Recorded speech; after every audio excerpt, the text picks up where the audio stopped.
E uma equipe do Comitê de Política Monetária, o Copom, prepara essa expectativa, um texto que dá sinais de um possível corte na taxa de juros. O documento será divulgado justamente na ata do Copom na próxima terça-feira. E sobre esse assunto, vamos conversar com o economista-chefe da Valor Investimentos, o Peter Carvalho, novamente conosco. Muito bom dia, Peter. Bom dia a todos os telespectadores. Peter, essa semana nós tínhamos aí cartas marcadas, aquela aposta que não paga nada, que é o Zanin ser eleito, passar lá pela sabatina na CCJ, passou, portanto. O presidente Bolsonaro pode demorar um pouco ou não, inelegível nesse processo que ele está sendo seguido, mas o que chamou a atenção foi justamente o Copom não sinalizar nada numa possibilidade aí de uma mexida, uma alteração, um viés de baixa, finalmente aí para a Selic.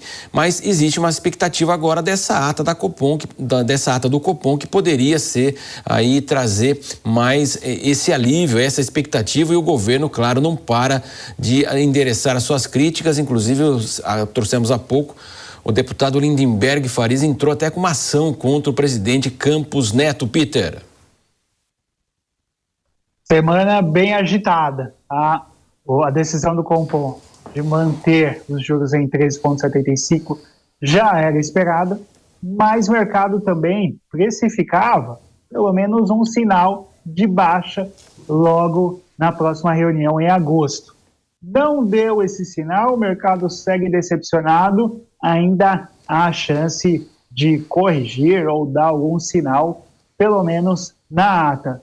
A ver, o mais esperado agora também é a reunião com o Conselho Monetário Nacional. Isso também pode mudar bastante os rumos, principalmente com uma possível mudança nas metas de inflação. O governo tem falado disso desde o início do seu mandato, dado que as metas são muito ambiciosas, uma mudança poderia ajudar o Banco Central a bater a meta, chegar na inflação e ainda reduzir os juros, que são os mais altos do mundo. Peter Carvalho, agora a pergunta do nosso comentarista Cristiano Vilela. Peter, bom dia, satisfação falar com você novamente. Peter, você entende, após esse anúncio que nós tivemos, da manutenção da taxa de juros e do tom, eu diria, um tanto, não digo pessimista, mas que não traduziu o otimismo que se esperava por parte do mercado, você entende que, mesmo com isso, nós devemos ter uma redução a partir de agosto, e você entende que o objetivo é viável que se chegue ao final do ano com uma redução de 1 ponto percentual ou talvez um pouquinho mais do que isso? Bom dia, Cristiano, sempre bom bate-papo contigo. Exato, o Banco Central decepcionou. Talvez o mercado tivesse muito animado, já colocando ali a taxa de juros a 12% no final do ano. Eu acho que o mercado pode se decepcionar um pouco, porque o Banco Central vem se mostrando bem conservador. Lá fora também o cenário preocupa, que foi justamente o que a gente viu de alta, nos juros no Reino Unido, Noruega, na Suíça, e o Fed também falando que deve ter mais 2 altas. Esse cenário lá fora não deve ajudar para uma forte redução dos juros aqui no Brasil. Pelo Banco Central que nós temos ser bem conservador, os cortes podem ser bem menores que o mercado esperava. Dado que ele também olha muito a meta atual, que é de chegar à inflação dentro da meta da inflação lá em 2024. Já que ele não bateu nos últimos anos. Ele vem perseguindo fortemente essa meta e ele viu que se ele baixar muito os juros, ele nem em 2024 vai chegar.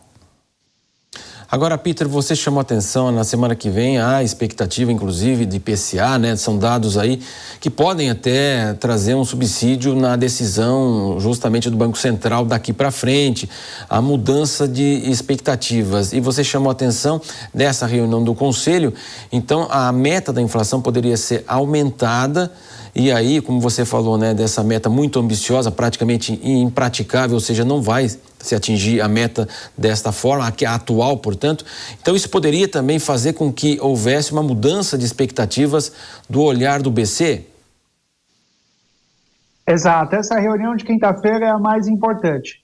Se for concretizada uma mudança nas metas de inflação, isso muda muita coisa no jogo, né? Muda aí as análises feitas pelas principais casas, investidores, muda muito a conta, né? Mas lembrando, hoje a meta é muito ambiciosa para um país emergente.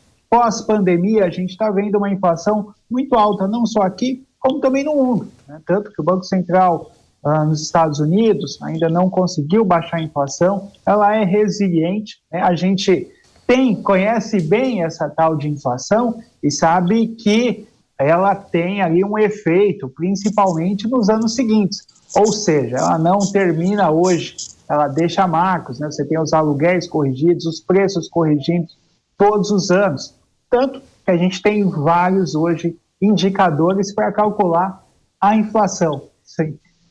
Somos um país viciado literalmente em inflação. Não é fácil o desafio, o cenário atual é muito diferente pós-pandemia, tanto que a gente entende que essa década vai ser de uma inflação maior, diferente do que foi na última década. Se eu colocar os mesmos números que eu coloquei no modelo que eu usava anos atrás, não vai funcionar. Tem que fazer um ajuste, tanto que as economias lá fora, principalmente as desenvolvidas, devem rodar com uma inflação maior. A gente já viu o Japão rodando finalmente chegou a inflação lá e a economia vem rodando bem, né? Será um ajuste fino. Não é fácil definir um número. Qual vai ser a taxa de juros? Qual deveria ser a taxa certa? Se é 12, se é 10, se é 11?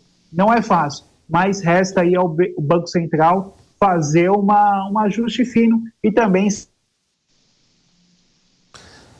Perdemos então o contato com o economista-chefe da Valor Investimentos, o Peter Carvalho, que finalizava, portanto, aí o seu pensamento a respeito desse tema. E claro, voltaremos a falar de economia aqui no Jornal da Manhã, segunda edição.